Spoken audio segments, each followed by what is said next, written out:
Abrimos entonces a comentarios, preguntas.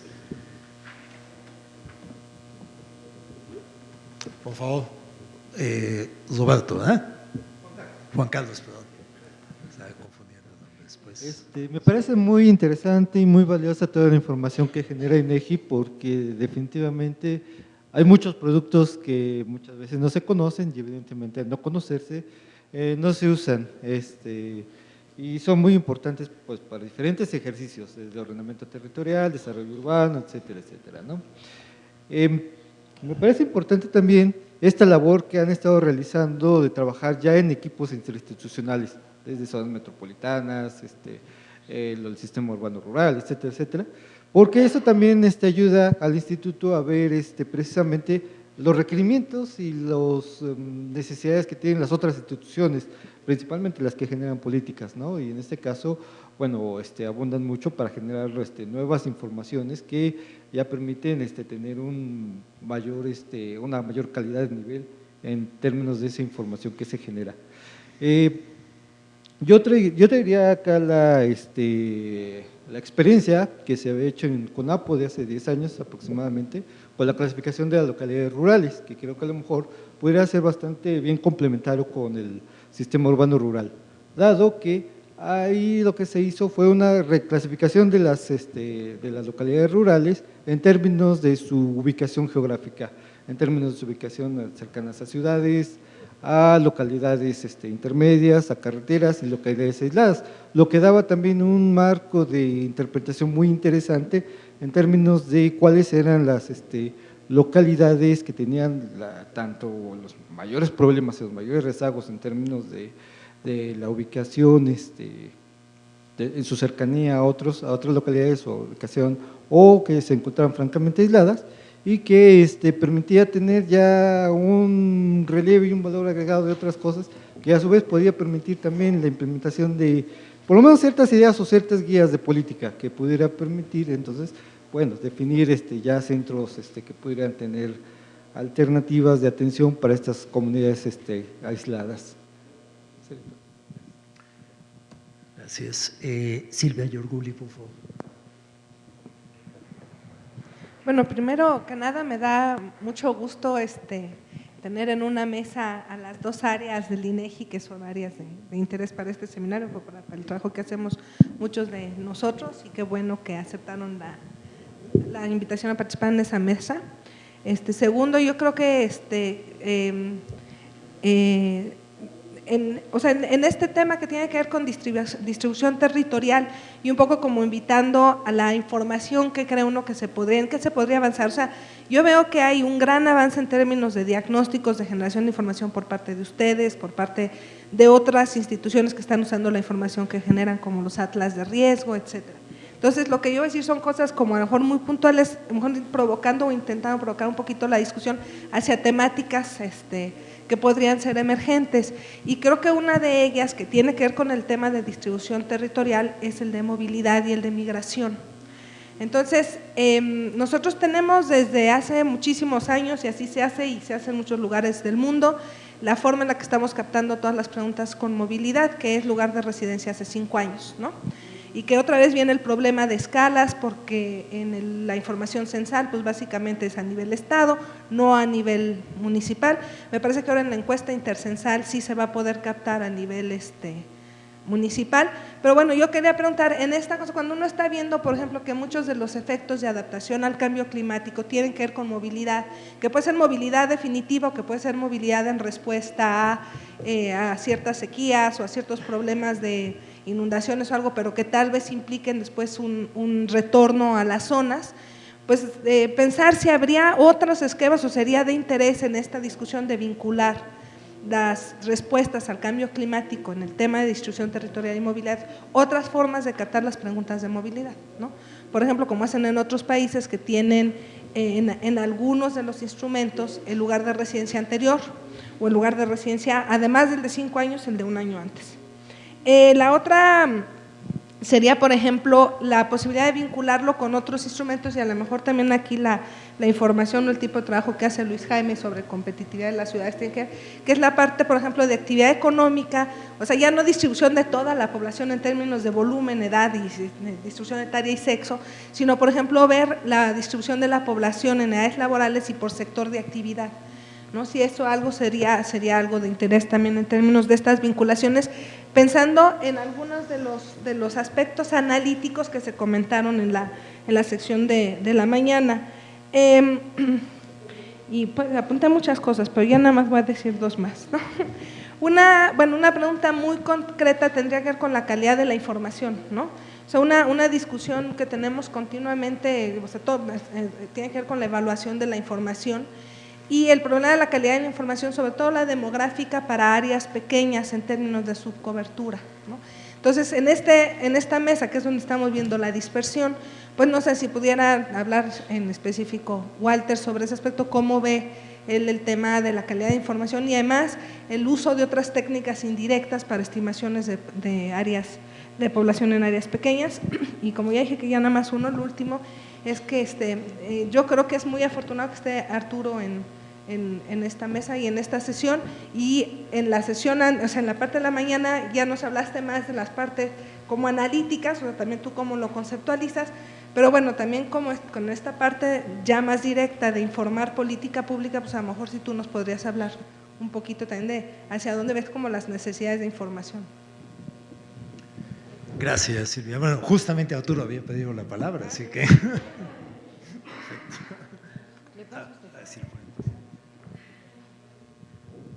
Bueno, yo tenía un chorro de comentarios, entonces no sé si voy a cambiar para contestar lo que dice Silvia. Entonces, primero voy a hacer unos que tienen que ver con las preguntas que estaban básicamente formuladas y después voy a tratar de abordar lo que Silvia mencionó, ¿no? Voy a empezar con uno de esos, de la pregunta es, ¿tenemos vacíos de información? ¿Y dónde? ¿De qué temas? Y yo creo que la pregunta no es tan sencilla, porque no es si tenemos vacío de información de temas, sino si la información que tenemos, aunque sea esos temas, es suficiente para contestar las preguntas que queremos. Y voy a dar un ejemplo. Cuando uno revisa la información, por ejemplo, para hacer los informes nacionales, los que tenemos que entregar como estadísticas para la OCDE y los que usamos para los informes nacionales, prácticamente de todos los temas tenemos información, ¿no? Y entonces, bajo ese criterio te diría, pues no tenemos vacíos de información, por lo menos con los estándares que se están pidiendo a otros países en el mundo. El problema es cuando ya empezamos a decirle un poco más hacia abajo, es decir, el mismo tema, pero yo quiero bajarlo a nivel de estado o a nivel de municipio, y entonces cuando ya empezamos a hacer agua por distintos lados. Y entonces tenemos como que pensar como en distintos niveles cuando hablamos, como decía, de información, de temas, escalas de desagregación, incluso periodicidad de información, ¿no? Hay información que tenemos, por ejemplo, degradación de suelos que tiene 12 años, tenemos y reportamos, pero tiene 12 años, ¿no? Para muchas cosas de política pública, por supuesto que no es suficiente. Si yo quisiera ahorita hacer un programa para reforestar y me preguntaran cuáles son las zonas críticas, te diría, pues hace 12 años tendríamos que haber reforestado en estos sitios, pero ahorita ya no lo sé. Entonces, la discusión quizá debemos hacerla un poco más amplia, no solamente como grandes temas, ¿no? Que es un punto importante. El segundo es sobre también esto de la información y de cuál es la más importante y debemos estar generando. Yo creo que debe haber como un reforzamiento de la política en términos de tener realmente información, pero una información muy seleccionada que sea obligación del Estado tener. Yo le llamaría como la información sólida que debería tener cualquier Estado con cierto nivel de segregación como de manera indispensable y casi obligatoria. Y hay otra mucha información accesoria que esa tendríamos que ver quién es el que la debe estar generando, cada cuándo se está generando y todo lo demás. Y voy a un poco a lo que decía Carlos en términos del Sistema Nacional de Información Estadística, ¿no? Nuestros retos son decir, a ver, en el tema de agua, ¿cuál es la información que tenemos que tener seguro con estas características, con esta desagregación y con esta periodicidad? Y esa debe ser de información de interés nacional y esa debe ser obligación del Estado tenerlas. Y de ahí, pues a lo mejor si quisiéramos saber a nivel ya de localidad si están tratando o no están tratando el agua, a lo mejor eso ya pues una dependencia es la que se debe encargar, con ciertas limitaciones, y quizá otra mucha puede ser incluso la academia la que genere información con valor agregado, ¿no? Pero tenemos que asegurar que ese núcleo de información lo tengamos que tener. Y ahí yo creo que es muy importante la participación de la academia en tratar de ayudar a definir esos grandes temas de información que deben ser obligatorios, que queden dentro del sistema, y tiene muchas ventajas en términos de la obligación, de cierta garantía de presupuesto para que esté haciendo, de la uniformidad, calidad, etcétera. Yo creo que es un tema que tendríamos que hacer, y la relación de la academia con el INEGI, con los subsistemas, es muy importante, ¿no? El tercero tiene que ver con, ahí hay una pregunta que decía muy raro, información para comprender, ¿cuál es la información que necesitamos para comprender los fenómenos? Y yo diría, para muchos fenómenos realmente tenemos muy buena información para comprenderlos, pero realmente para actuar tenemos ahí un problema más o menos serio. O sea, yo puedo entender cómo funciona el proceso de vulnerabilidad para muchas poblaciones, porque sé que pues, en función de la orografía, que sí en función un poco de las trayectorias de los huracanes, etcétera, puedo saber cómo está y dónde debe tener. Pero si me pregunta el municipio de Ecatepec o lo demás, bueno, dime entonces dónde yo debo hacer la información o dónde yo tengo que reubicar a mi gente, a ese nivel de resolución ya no la tenemos. Entonces yo creo que es información para entender procesos, que es el primer punto, porque con eso es un filtro muy importante para decidir qué información necesitamos y qué no, y después quizás seleccionar una ventana a un nivel de resolución mucho más fino que nos permita realmente tomar decisiones en política pública y en acciones concretas que tendríamos que estar viendo. Otro tema como muy importante, y lo mencionó, me parece que Walter, que tiene que ver con yo le llamaría un poco la cultura de la información. Efectivamente tenemos una cantidad impresionante de información, y yo eso viendo cómo está en otros países, no solamente digamos de América Latina, sino en el mundo, realmente tenemos un chorro de información, pero realmente le hacemos, una parte no la utilizamos, y yo creo que también hay una buena parte de que mucha de lo que usamos no lo usamos bien, ¿no?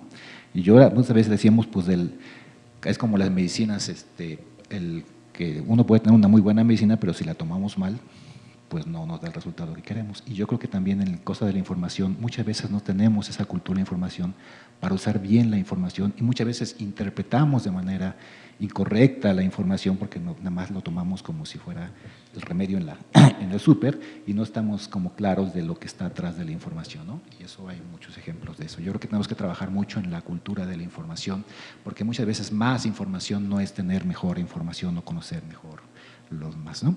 Y uno de los temas importantes de eso tiene que ver con, muchas veces trabajamos con promedios, estadísticas agregadas, y dejamos de lado, en este caso, por ejemplo, las variaciones internas, que muchas veces son los que te dicen como mucho más de lo demás, ¿no?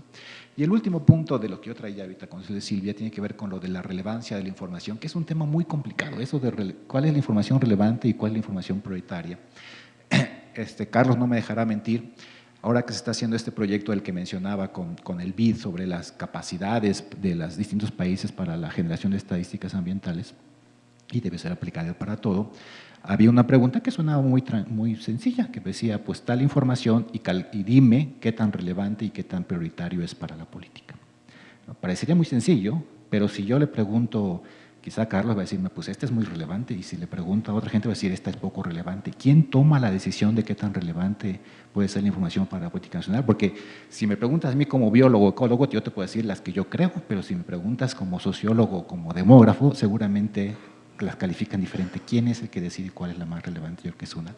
Y no me extraña que haya salido después la primera conclusión de esta primera revisión del diagnóstico que se estaba haciendo, de que necesitamos precisar a qué entendemos por relevancia y qué tenemos por prioridad para poder contestarla bien, porque si no, no vamos a contestar nada, ¿no? Y entonces yo creo que tenemos, creo yo, que suficiente masa crítica para hacer muchas cosas. Tenemos que trabajarle mucho más, como en el análisis de la información, tratar de realmente filtrar, depurar mucho como de toda la información para ver realmente qué es lo que nos necesitamos usar, para qué la necesitamos usar, y empezar a darle como más uso. Y sí, es un proceso natural. Una vez que uno empieza a usar la información bien, se ve claramente qué es lo que necesita o qué es lo que no necesita, ¿no? Básicamente yo creo que ese es un punto importante.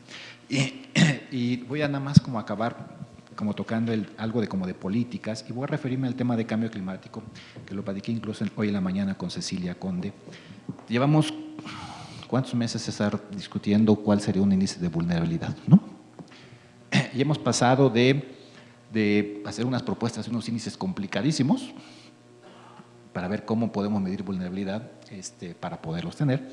Y después de un buen rato estar discutiendo y estar bien alegres haciéndolo, nos dimos cuenta de que, pues sí, pero no tenemos ninguna prueba del ácido de que lo que nos está ocurriendo como información realmente refleja la vulnerabilidad de lo que estamos haciendo. Y lo decía muy bien Cecilia, decía, es una decisión que si yo digo que este municipio es más vulnerable, eso involucra que yo le tendría que dar recursos y yo tendría que quizás reorganizar el trazo urbano, lo que sea. Entonces el decidir si eres vulnerable o no, nada más así porque sí, es muy complicado.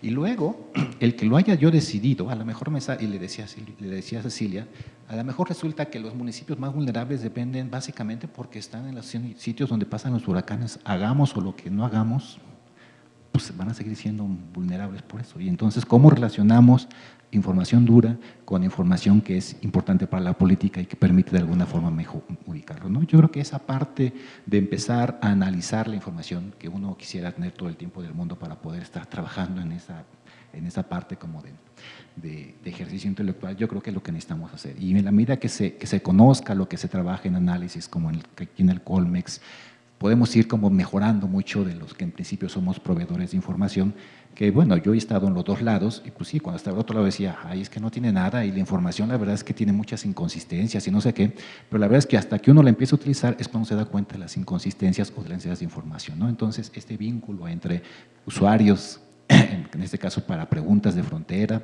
los usuarios para toma de decisiones con los generadores, yo creo que es donde tenemos que trabajar mucho más, porque en la medida de que no lo tengamos, pues vamos cada quien según sus convicciones y su buena voluntad, pero vamos a ir medio ensayo y error, ¿no? Gracias, Arturo. Creo que acabas de pasar de vista una serie de puntos verdaderamente centrales, o sea, sobre todo este tema de los vacíos y desafíos en la información. Ha pedido la palabra Jaime, por el momento. Ahí podríamos hacer una primera ronda. No es que, como hacíamos notar en la sesión previa, sea tanto una cuestión de preguntas y respuestas, pero a lo mejor muy probablemente tanto Walter como Carlos quieran reaccionar después de la intervención de Jaime a algunos de los comentarios expresados. Jaime, por favor. Sí, gracias. Bueno, yo como usuario de información para la investigación y la docencia es muy afortunado el tener a Walter y a Carlos porque es precisamente la información básica que yo utilizo en mis estudios. Y bueno, la primera me referiría a algo que comentó Silvia, la calidad de la información, que bueno, siempre se dice, bueno, qué tan buenos son los datos. Y yo lo que les digo a los alumnos y lo que pongo en mis artículos es de que, bueno, la calidad de la información del INEGI es muy alta, ¿sí? Y entonces, o es porque tienen mucho cuidado en producirla, o una cosa muy chusca, o porque la cucharean muy bien, ¿no? Sí. Bueno. O ambas cosas. Sí, entonces lo más seguro es que lo primero, ajá, por supuesto, ¿sí? Y es lo que les digo a mis alumnos también, ¿no? Que eso, lo de la calidad es indudable. La segunda es el cada vez mayor acceso que se tiene a ella, ¿sí? Por ejemplo, ayer vi, cuando estaba haciendo unas notas precisamente para ahora, que, por ejemplo, ya está abierto en el marco geoestadístico, ya pusieron la cartografía de las AGEPs y de los que no estaba para el año 2010, entonces ya vi que había 56.195 AGEPs en 2010, ahora usted nos dijo que son 60.000 y tantos, 60.300 para el 2014, ¿sí? Bueno, ese es, digamos, es lo que yo había comentado en la mañana, la situación es, bueno, ¿qué información se tiene y qué información conocemos? Ajá, o conocemos que existe, ¿sí? Porque, bueno, ahí hay un salto importante entre lo que se tiene y lo que existe. Y, bueno, otra cosa que se tomó en cuenta en la mañana, bueno, por ejemplo, del DENUE, ¿no? Que también ayer se abrió, bueno, se actualizó una cosa con los datos del 2014, 4.9 millones de unidades económicas, y gracias a eso ya se puede saber la natalidad, la mortalidad y la esperanza de vida de los establecimientos, no solo total, sino por sector de actividad incluso, ¿no? Que eso, bueno, la demografía de las unidades económicas también ya la podemos empezar a estudiar, no solo general, sino por entidad federativa. No sé si se vaya a poder por municipio, yo creo que no, debido a la confidencialidad de la información, pero bueno, pues es también muy importante. Un tema que me gustaría también comentar es, a ver, esto de las que se habló en la mañana sobre que, bueno, desgraciadamente alguna parte de la información que tiene el INEGI en términos de la escala geográfica a la que se maneja, no necesariamente coincide con otra parte del Sistema Nacional de Información Geográfica o Estadística que se tiene en el país. Concretamente, por ejemplo, Semarnat, regiones hidrológicas, INEGI, municipios, entidades federativas, cosas así. Y un aspecto tiene que ver, por ejemplo, con lo de las zonas metropolitanas.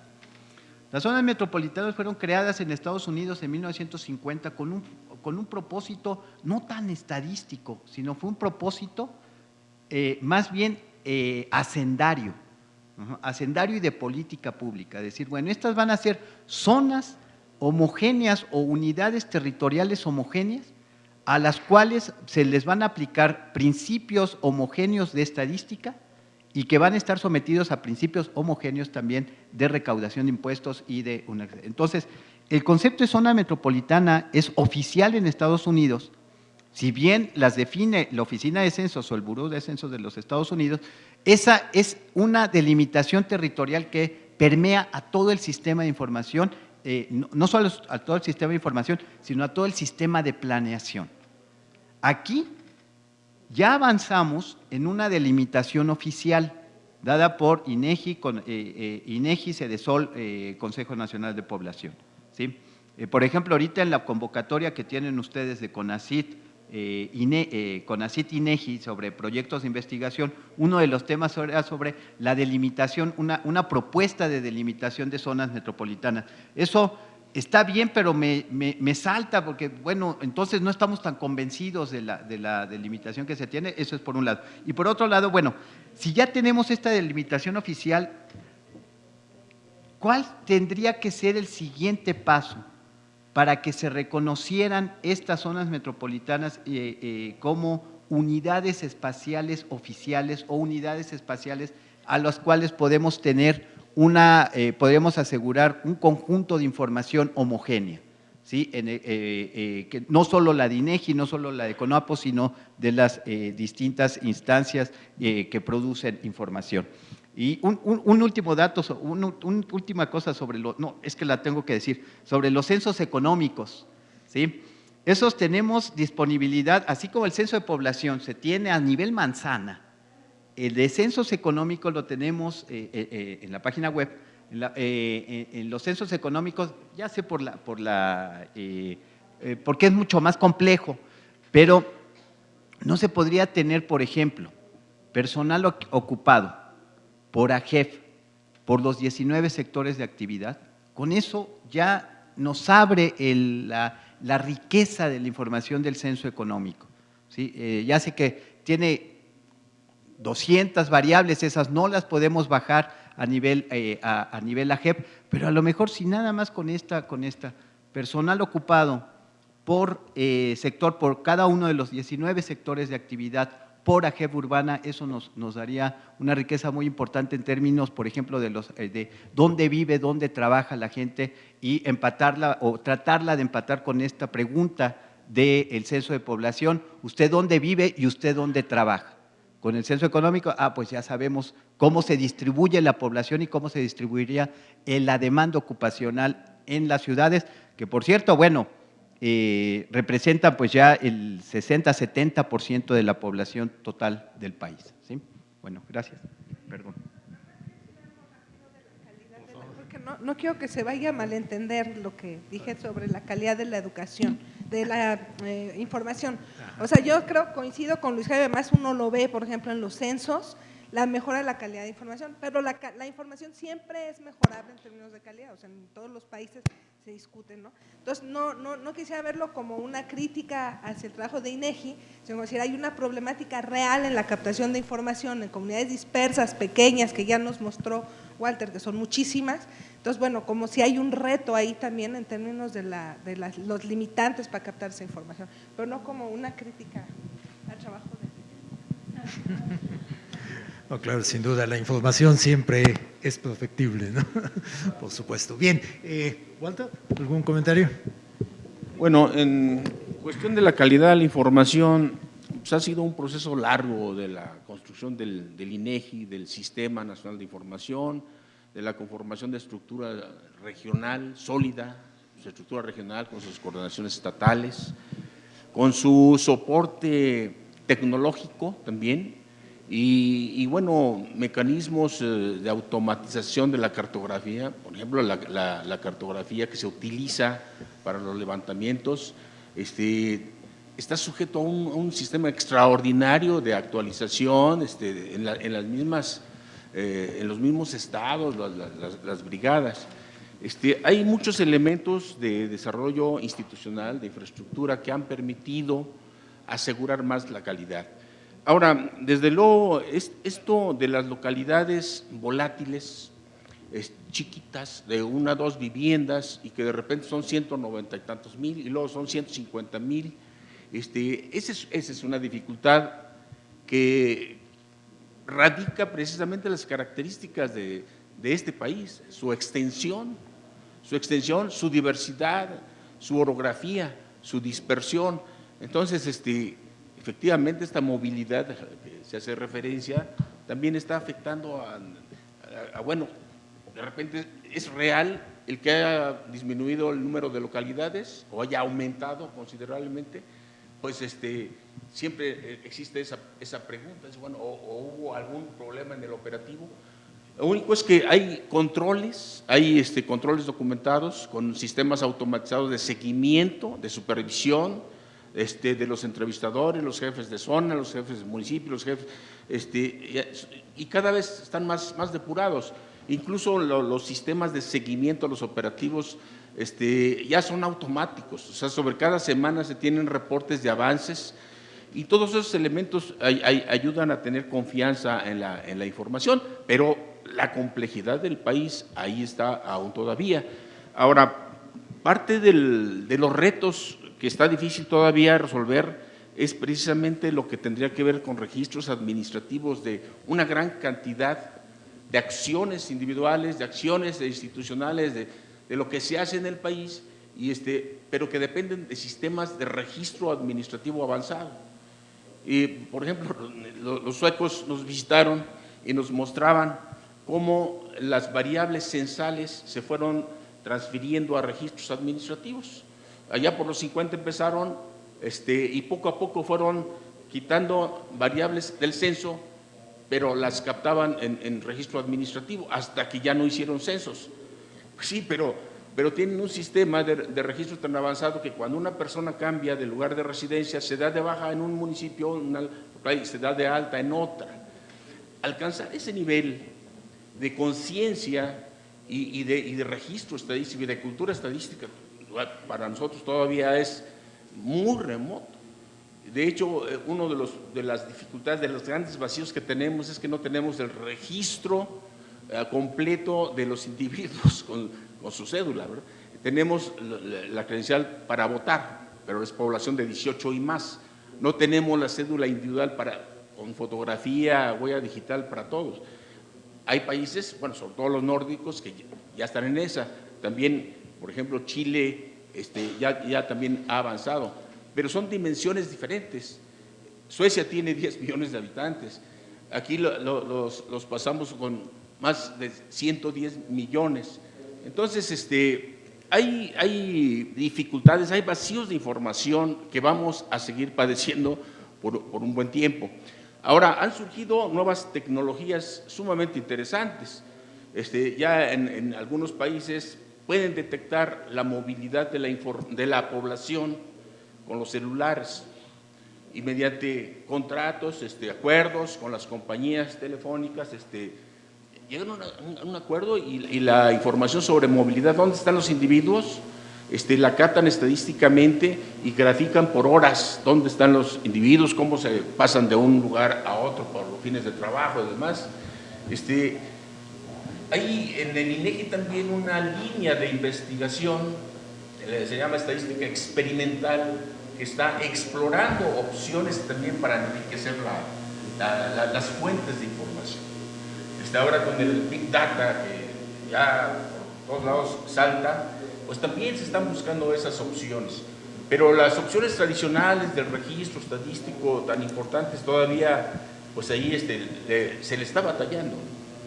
Y bueno, dentro de los esfuerzos que se hacen para fortalecer los registros, pues viene esto de los comités técnicos sectoriales especializados. ¿Sí? Actualmente hay unos 37 comités especializados, uno de ellos es de los más recientes, es el del desarrollo regional. Se preguntaba a quién le toca integrar todo ese arsenal de información, organizarla para mejor interpretarla y que aporte a la toma de decisiones. Este tipo de instancias son muy importantes para ordenar y delinear por dónde se debe avanzar en nuevas fuentes de información y cómo integrar la información. Cómo integrarla y bueno, esto de las prioridades y de la relevancia ha sido algo con lo que ha crecido el INEGI, porque el INEGI no produce por curiosidad, y a veces la presión es fuerte. Por ejemplo, el tema esto de población afrodescendiente, ¿sí? Hubo una presión muy grande para que se incluya ese tema en la encuesta intercensal, pero el INEGI por sí mismo va a decir esto es relevante. O sea, hay consultas, hay una serie de estudios también sobre investigaciones donde se detectan cuáles son los vacíos de información, qué necesidades hay y sobre todo este acercamiento, este tipo de eventos permite mucho identificar vacíos de información, debilidades de la información y por dónde debemos avanzar, ¿verdad? Muchas gracias, Walter. Carlos. Gracias. Bueno, sobre el tema de calidad de la información, yo quisiera regresar un poco a los objetivos del Sistema Nacional de Información Estadística y Geográfica, que no es lo mismo que INEGI, no es igual a INEGI, no. El INEGI forma parte de ese sistema. El sistema, efectivamente, es coordinado por el instituto, pero lo conforman todas las unidades de Estado, de los tres, de hecho, de los tres órdenes de gobierno y en particular de los tres poderes de la Unión. Y bueno, y el cuarto poder, los organismos autónomos también tienen participación. Y uno de sus objetivos, efectivamente, es generar la normatividad técnica que permita garantizar que la información, que los servicios que se producen, ¿verdad?, efectivamente estén bajo ciertos estándares. Y eso, bueno, hay que reconocer que en ocasiones no existe. O sea, nosotros hemos buscado como instituto generar diferentes normas técnicas, tanto en el ámbito estadístico como en el ámbito geográfico. Por ejemplo, algo de lo que nos preguntaba el maestro Sobrino sobre escalas y sobre por qué en ocasiones, bueno, yo entendí que no necesariamente son coincidentes en ocasiones los mapas, y son por múltiples razones, o sea, no solo porque tengan que ver con el método con el cual fueron elaborados, sino desde cosas que a lo mejor son tan especializadas o tan sofisticadas que en ocasiones no nos detenemos a analizar cómo es el marco de referencia. O sea, nosotros tenemos diferentes marcos de referencia, puede ser como el topógrafo clásico tradicional, pues yo establezco aquí mis referencias a partir de la esquina que conforma la lateral de periférico y camino al Ajusco y a partir de ahí yo construyo el mapa nacional. Bueno, pues sí, pues eso es muy arbitrario, pero existen marcos de referencia globales, marcos de referencia regionales. Y bueno, el instituto participa, de hecho nosotros hemos publicado normatividad que tiene que ver precisamente con el tema de geodesia de marcos de referencia.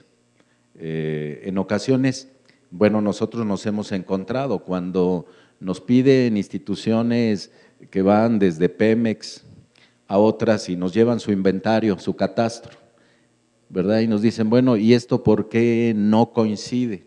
Ah, bueno, pues que porque esos levantamientos fueron realizados en un marco de referencia diferente al que nosotros utilizamos institucionalmente o que formalmente está establecido en nuestras normas. Pero bueno, solo eso a manera de un ejemplo.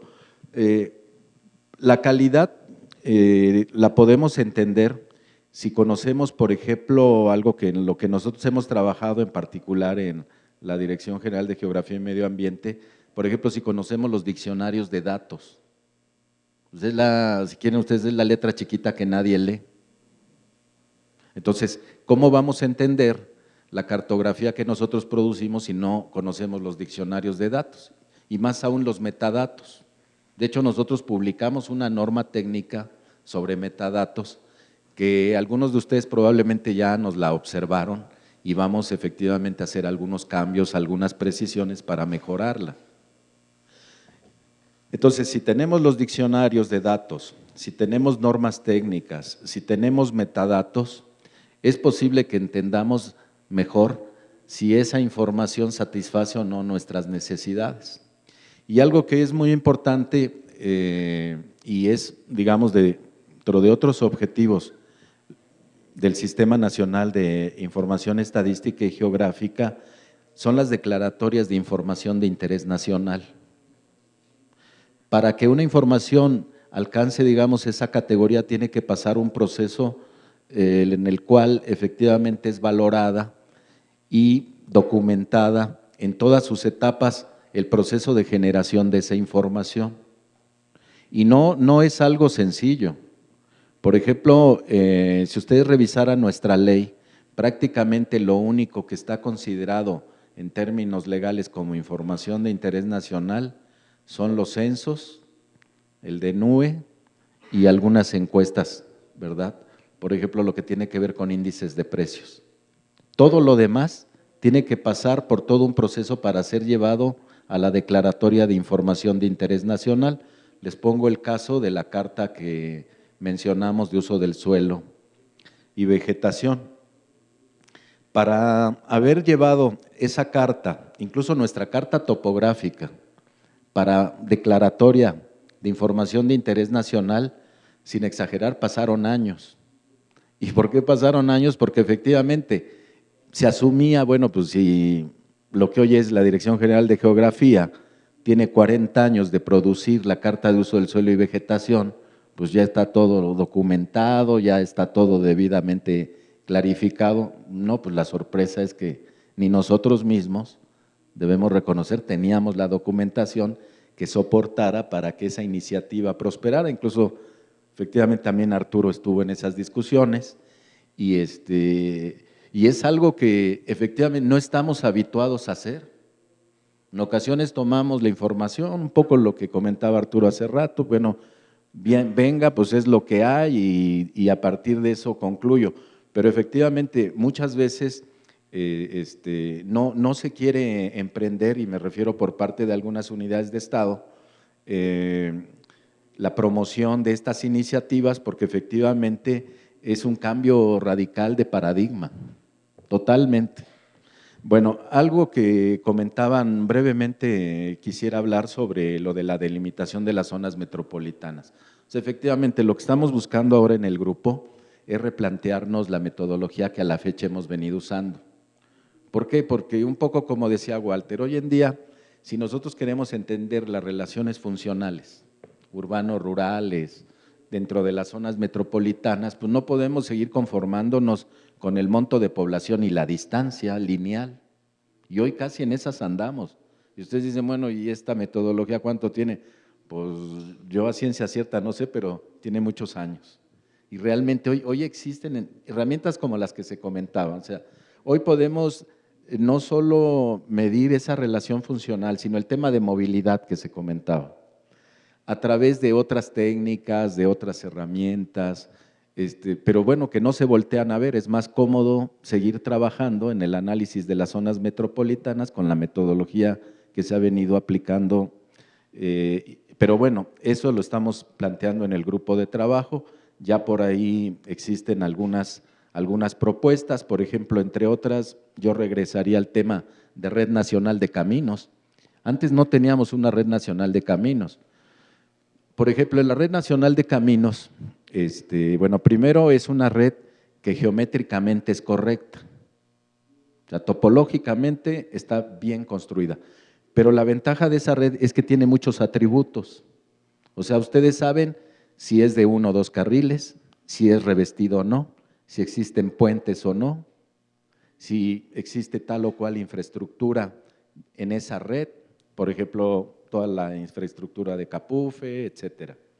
Pero además, si a esa red le incorporan ustedes un modelo digital de elevaciones, pues ya tienen elementos diferentes. Lo que les mostré de los sistemas urbanos rurales, como les decía, inicialmente alguien dijo, bueno, vamos a delimitarlos a 30, 60 y 90 kilómetros a partir del centroide de la localidad y vámonos trazando una circunferencia. Pues eso realmente a mí no me dice nada. Y yo le estoy diciendo cómo cambió ese análisis simplemente al considerar 2 variables más, la pendiente, la forma del relieve y las características, algunas características básicas de los atributos de la Red Nacional de Caminos. Y bueno, yo también me llevo, digamos, de tarea, vamos a platicar con Arturo Blancas y su equipo sobre cómo pudiéramos nosotros presentar algunos resultados por AGEP u otros niveles de desagregación de los últimos censos económicos.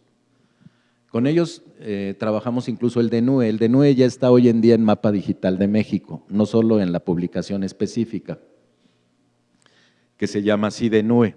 Entonces, la ventaja que tienen ahora en Mapa Digital de México, ya tenemos son 203 coberturas de información. Una de esas 203 coberturas de información es el DENUE, de tal manera que ustedes pueden superponer el DENUE con toda la desagregación que ya conocen, con otras 200 coberturas más. Y entonces pueden entender, por ejemplo, qué actividad económica predomina en zonas serranas, desagregadas hasta por unidad económica, o qué actividades se desarrollan en otras regiones del país, considerando variables de carácter geográfico o de recursos naturales. Bueno, serían mis comentarios. Gracias. Muchas gracias, Carlos, igualmente. Yo aquí aprovecho, en tanto alguien más pide la palabra. Bueno, adelante, Arturo, por favor. Sí, porque se me pasó comentarlo. Yo creo que el problema de calidad, por supuesto que hay información que está mal generada y esa no la voy a defender en absoluto. Pero yo creo que también muchas de las críticas sobre la aparente mala calidad tienen que ver con, como lo que decía Carlos, el no leer las letras chiquitas de lo que está atrás de cómo se genera la información. Y voy a dar algunos ejemplos. Siempre que vamos a talleres de ordenamiento, nos dicen que la información de la Carta de Uso de Suelo y Vegetación del INEGI es incorrecta, porque entonces ellos ya fueron a tal cerro y ahí en ese cerro había bosque espinoso y en el INEGI dice que es selva baja caducifolia, ¿no?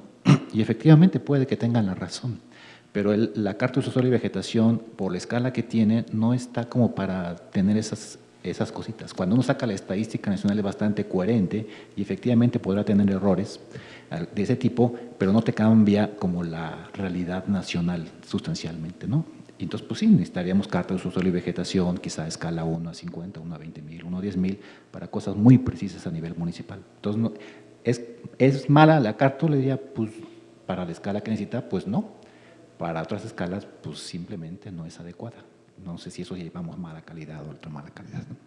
Otro también tiene que ver con, yo le llamaría calidad, y tiene que ver también con la credibilidad, incluso de las dependencias que generan la información. Efectivamente, el INEGI tiene mucho mejor credibilidad que otras dependencias, ¿no? Y me llama la atención, en el tema, por ejemplo, de deforestación, incluso hoy Walter puso el dato, decía que el Instituto de Geografía dice que se perdían 500,000 hectáreas por año, que es un dato muy discutible en términos, primero es mucho más antiguo, salió con información del 2003, con mapas de 2000, pero la información, por ejemplo, que publica la CONAFOR, que está basada en las cartas de suelo de vegetación del INEGI, nadie le cree. ¿Por qué? Porque está disminuyendo. ¿no? Simplemente por eso, no es porque esté mejor o esté peor, simplemente se ve que está disminuyendo y entonces pues seguro están cuchareando los datos. Si lo publica la FAO, parece que es como mejor información, pero los datos que publica la FAO es lo que manda la CONAFOR en otros términos, ¿no? Entonces simplemente también pues si le creo o no le creo, pues depende un poco o si es malo o buena, pues depende si le confío o no le confío al que estoy haciendo, y eso también yo creo que es importante como hacerlo. No toda es tan mala como aparentemente es, ni está cuchareada como aparentemente sugiere.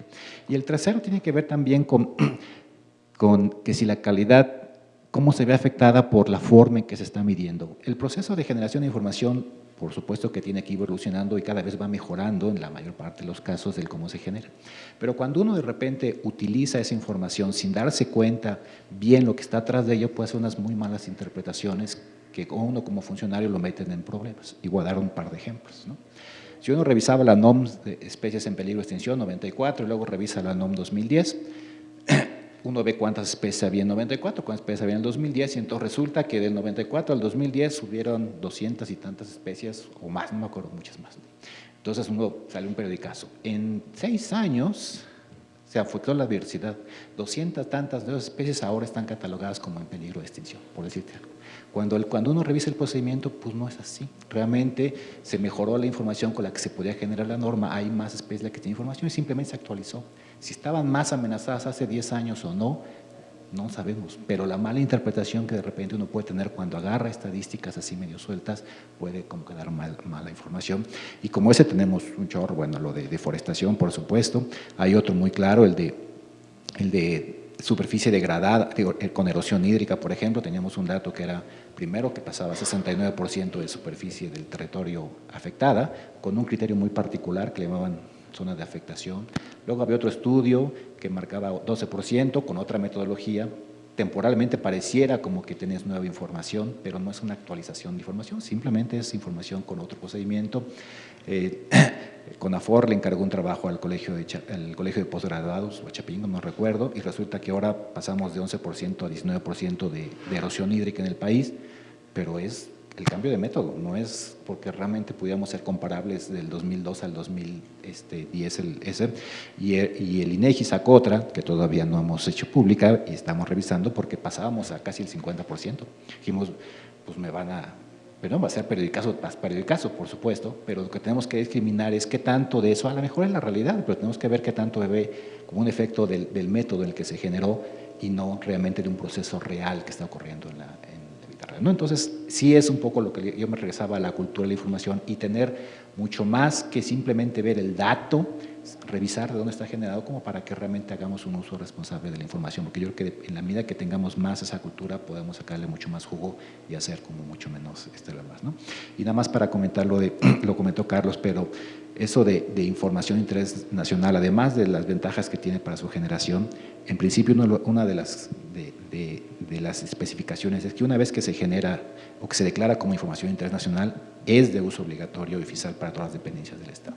Y entonces, para fines prácticos, por ejemplo, los datos de población de CONAPO, puede que haya un estudio del Colmex en una región que salga mucho mejor estimada la tasa de crecimiento. El dato oficial para planeación, para evaluación, para todo lo demás, es CONAPO, por ejemplo, ¿no? Y así como es la información oficial sobre el uso del suelo a nivel nacional, pues es la carta de suelo y vegetación. Y como ese ha ido ya varios proyectos que, después de haberlos revisado con el mayor detalle que se pueda, pues decimos, es lo mejor que tenemos. Y simplemente para evitar como un poco estas como discrepancias entre que tú lo hiciste o no lo hiciste, está mejor, pues esta es lo mejor que tenemos como país y todo el mundo, como las dependencias, lo asumimos como que esa es la que tenemos que estar usando. Ok, muchas gracias, Arturo. Yo aquí me apunté en la lista, entonces voy a participar con 2 o 3 comentarios. El primero de ellos creo que va mucho en la línea de varios aspectos señalados por Arturo, precisamente, que tienen que ver con esta cultura de la información. Y justamente en relación, por ejemplo, con lo que comenta Arturo sobre la manera de entender esto de la calidad de la información, desde mi punto de vista, muchas veces se confunde un poco la calidad con la pertinencia de la información. Puede haber información que sea de calidad bastante razonable, pero no responde a lo que buscamos. a lo que a veces buscamos de manera, por cierto, no muy clara. Entonces, que tiene que haber un proceso ahí de clarificación, sea desde el punto de vista de investigación o desde el punto de vista de toma de decisiones. Yo no me atrevería a dar un ejemplo ambiental, honestamente, mi conocimiento no llega tanto, pero sí en el ámbito sociodemográfico me parece un área donde muy frecuentemente ocurre eso, que es un área que sí conozco un poquito más, que es la información sobre población indígena. O sea, creo que es un caso típico. O sea, la información sobre hablantes de lengua indígena, creo, más allá de todos, como siempre hay problemas con la información y todo, pero es una información de bastante buena calidad. Posteriormente, esta información es histórica, hay toda una presión social, institucional que lleva a buscar otras dimensiones del fenómeno, a las cuales se trata de responder a través de la autoadscripción étnica. Pero no alcanza a convencer todavía, porque tal vez no hemos encontrado la manera de encontrar justamente el dato, la información relevante, pertinente para lo que se quiere, aunque en sí misma sea una buena información, de calidad en ese sentido. Y creo que los ejemplos se pueden multiplicar mucho. Pero en fin, como decía, creo que esto es parte de esta cuestión de la cultura de la información, que desde mi punto de vista es parte de esa cultura institucional, finalmente, de un país, en este caso nuestro país, México, ¿no? Creo que aquí, ya en los temas que estamos comentando aquí en la mesa, se ha avanzado sin duda, desde mi punto de vista, en varios aspectos de esa cultura, pero en otros aspectos todavía hay desafíos muy importantes. Por ejemplo, si vemos históricamente cuál ha sido, de acuerdo a esa cultura institucional muchas veces no escrita, la necesidad de fortalecer, de apuntalar el discurso o el quehacer político con datos, durante mucho tiempo era eso, estrictamente, cómo apuntalar un discurso, como vestirlo de datos. Posteriormente se han agregado otros compromisos. Uno de ellos es precisamente, como se ha hecho notar, los compromisos internacionales. O sea, el país tiene que reportar conforme a diversas convenciones o acuerdos o programas internacionales sobre una serie de variables y tiene que tener obviamente información sobre ellas. Pero eso no quiere decir que necesariamente esa información se esté utilizando cabalmente en el desarrollo de las políticas públicas a nivel nacional. Al respecto, creo que indudablemente ha habido un avance, con todos sus bemoles, como hemos comentado, en la utilización para la formulación de políticas, para el diseño, que es fundamentalmente información diagnóstica. Mucho menor, desde mi punto de vista, es el avance en cuanto al uso de esa información para propósitos de monitoreo y evaluación, sobre todo de políticas. Creo que ahí tenemos todavía mucho que hacer al respecto. Nuevamente, no me siento con capacidad de poner ejemplo de las políticas ambientales, pero sí de las poblacionales. Se ha dicho en diferentes foros, por ejemplo, que antes sí se evaluaba la política de población. Yo lo dudo mucho. Creo que no se evaluaba ni tampoco se evalúa.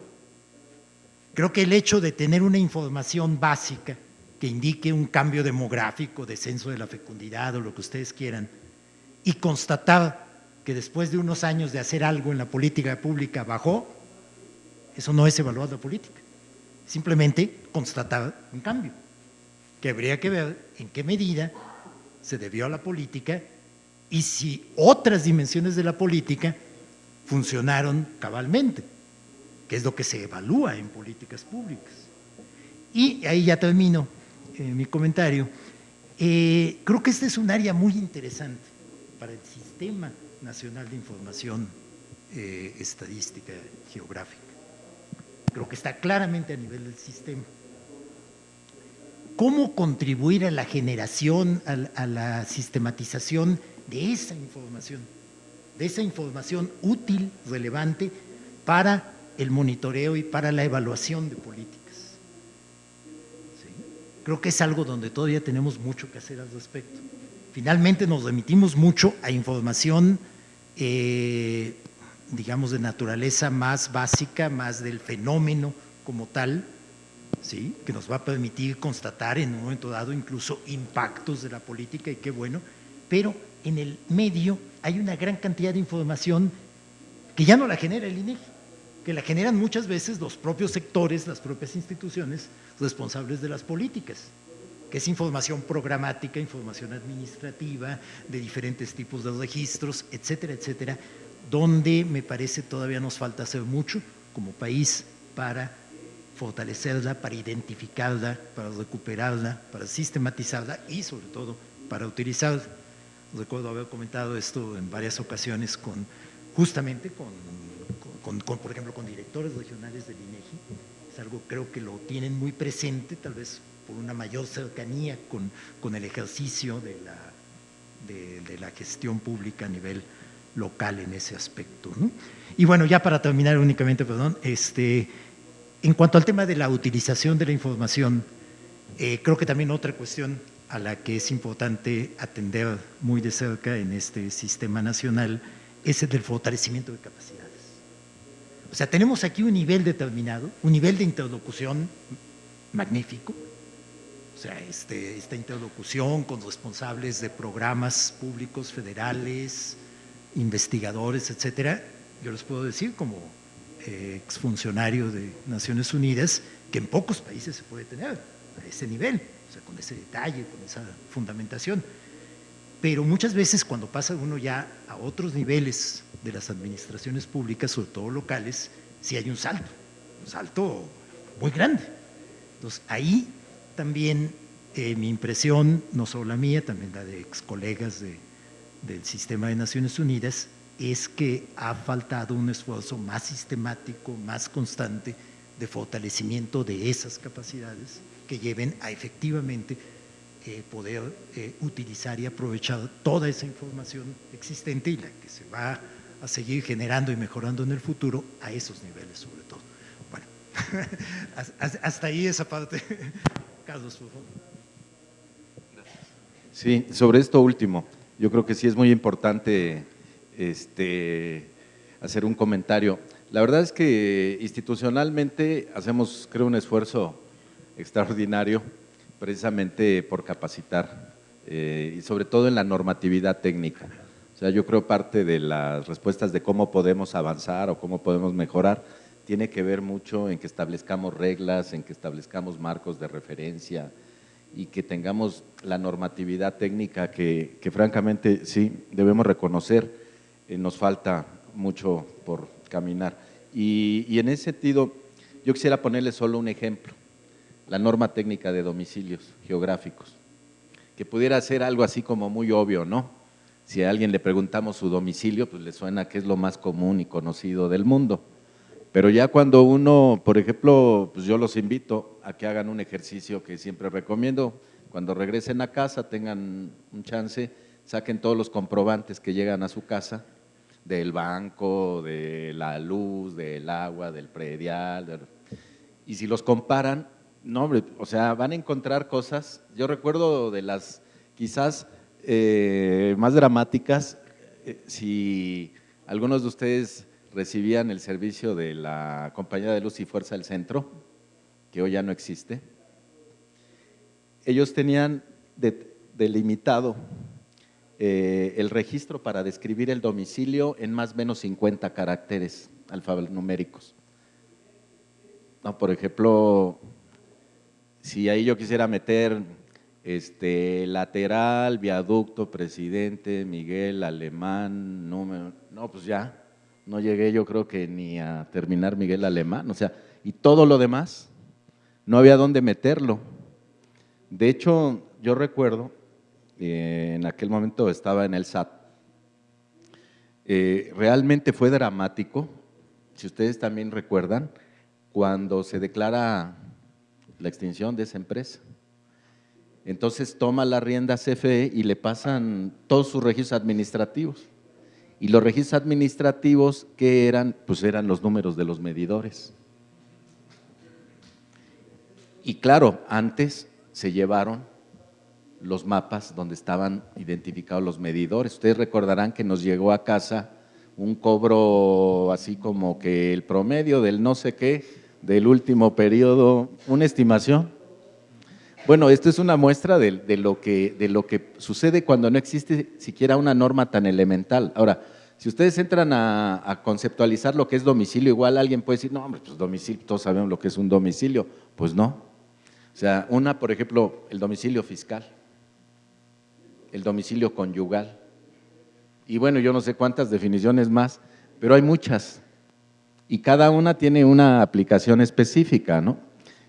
Bueno, nosotros en ese sentido, viendo esta situación dramática, pues se trabajó con Correos de México, con lo que hoy es el Instituto Nacional Electoral, el IFE en aquel entonces, el SAT y el INEGI, y elaboramos esa norma. De los cursos que más nos piden es precisamente ese, algo que pareciera tan obvio, les expliquemos cómo debe estructurarse correctamente un domicilio. Si tenemos una buena estructura de domicilio, yo les diría prácticamente en tiempo real los 31.1 millones de domicilios que ya tenemos cartografiados, se pueden identificar y poder correlacionar cualquier tipo de información. O sea, si nosotros como país tuviéramos en todos nuestros registros correctamente descritos los domicilios, no, pues yo creo que estaríamos mejor que el ejemplo que nos ponían de Suecia o de algún otro país desarrollado. O sea, ustedes podrían correlacionar inmediatamente cualquier registro, cualquier tipo de registro y poderlo georreferenciar. En el resto de la normatividad que generamos, de hecho nosotros en nuestro programa anual de trabajo establecemos metas, y esas metas significa impartir tantas horas hombre, etcétera y demás. Si alguno de ustedes está interesado en recibir, digamos, estas charlas, estos cursos, etcétera, con todo gusto acérquense a nosotros y organizamos los cursos sobre la normatividad que hemos publicado. Gracias. Muchas gracias.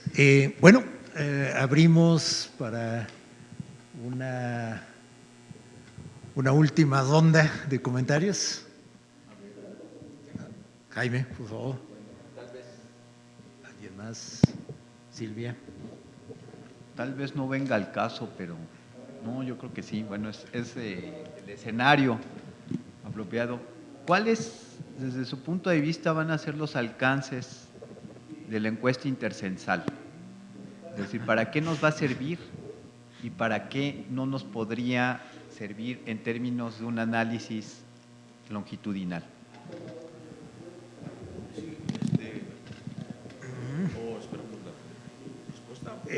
Silvia, ¿prefieres que también está vinculada con ella pues de alguna no manera? Exactamente sobre la encuesta intercensal, Veamos. pero sí, digo, ya que sacaron a colación, Arturo habló de las diferentes, por ejemplo, estimaciones, como las diferentes estimaciones de población. Efectivamente, uno de los ejercicios censales o postcensales es lo que se llama el ejercicio de conciliación demográfica, ¿no? Y entonces nada más ahí marcar que de hecho, a mí me tocó participar con más intensidad en este último ejercicio de conciliación del 2010, y entonces lo que uno aprende es que, como uno sabe en estadística, conforme vas bajando de escala, pues se te van aumentando los márgenes de error, ¿no?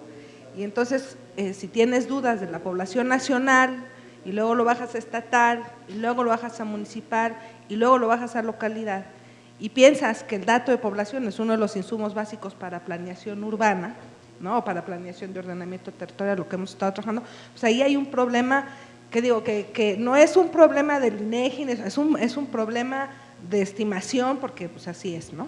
Y que además cuando hablas de proyecciones, pues todavía se vuelve más grave, porque en proyecciones, cuando bajas a nivel localidad, los márgenes de error son todavía más importantes, ¿no? Me quedo como una conclusión de la mesa, que sí, que hay que movernos más en esta iniciativa de fortalecer registros administrativos.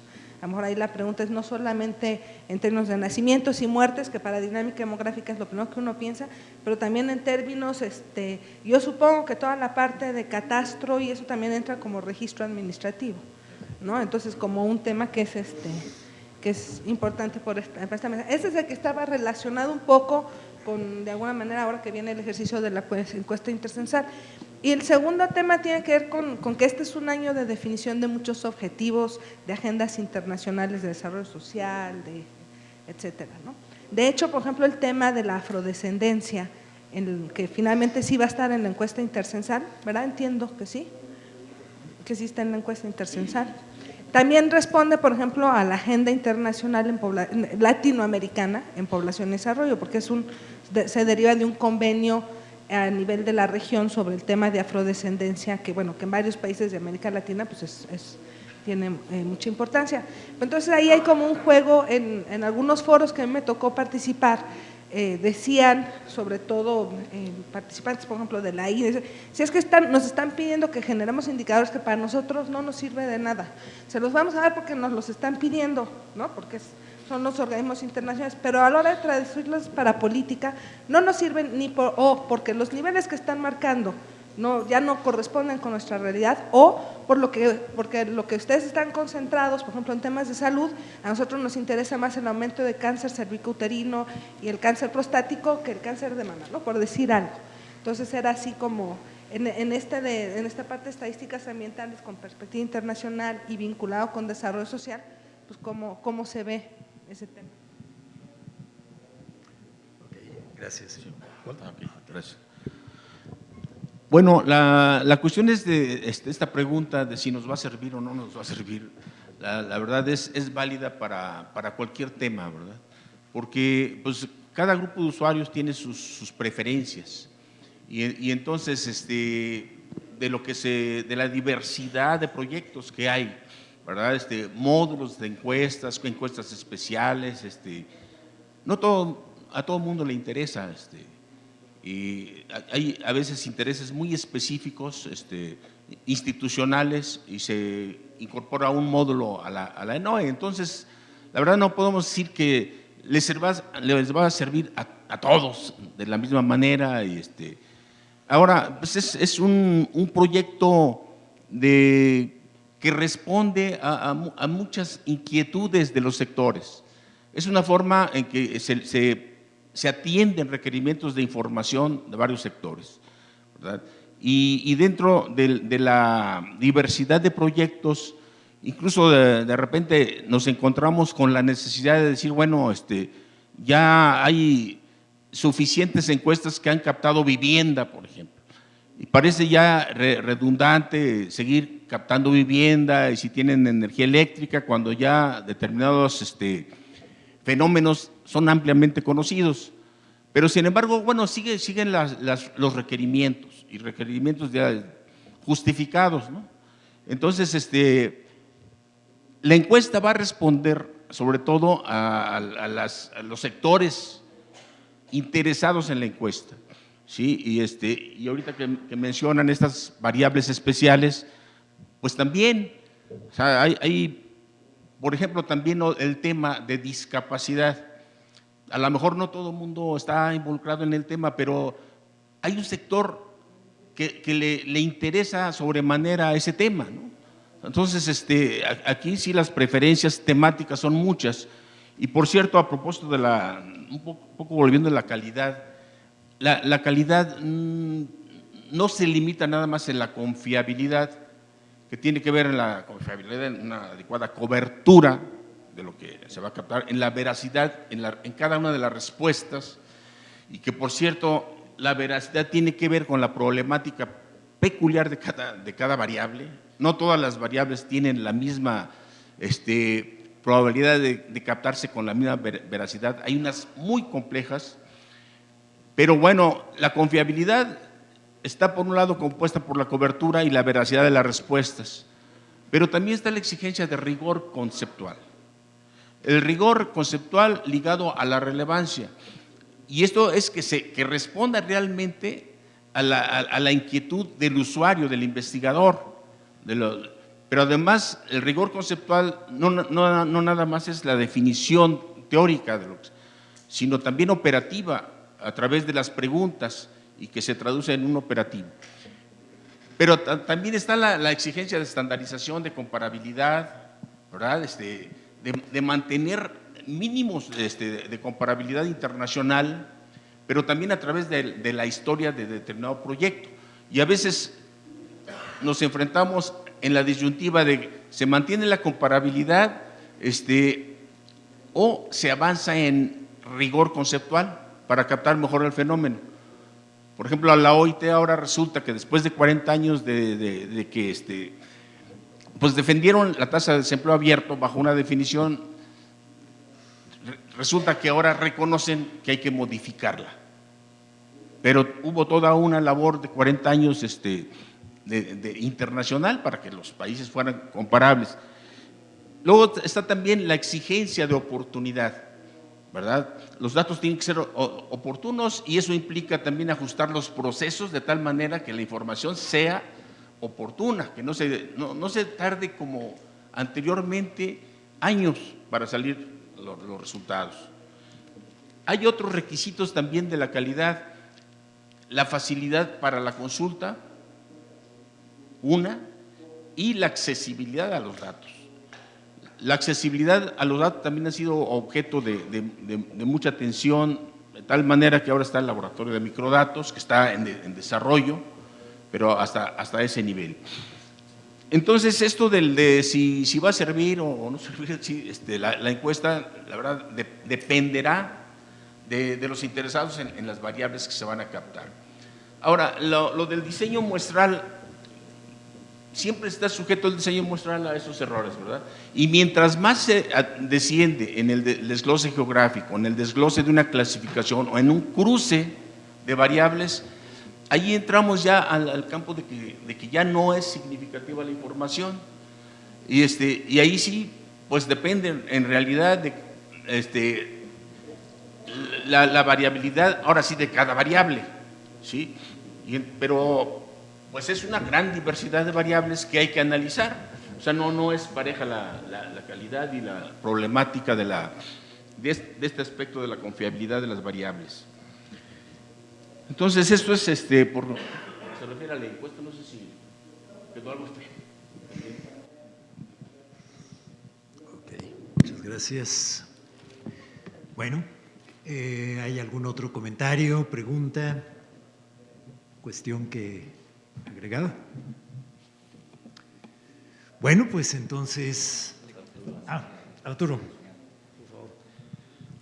Bueno, antes de contestar lo internacional, nada más con respecto a la encuesta, efectivamente, a algunos les va a gustar, a algunos no, efectivamente.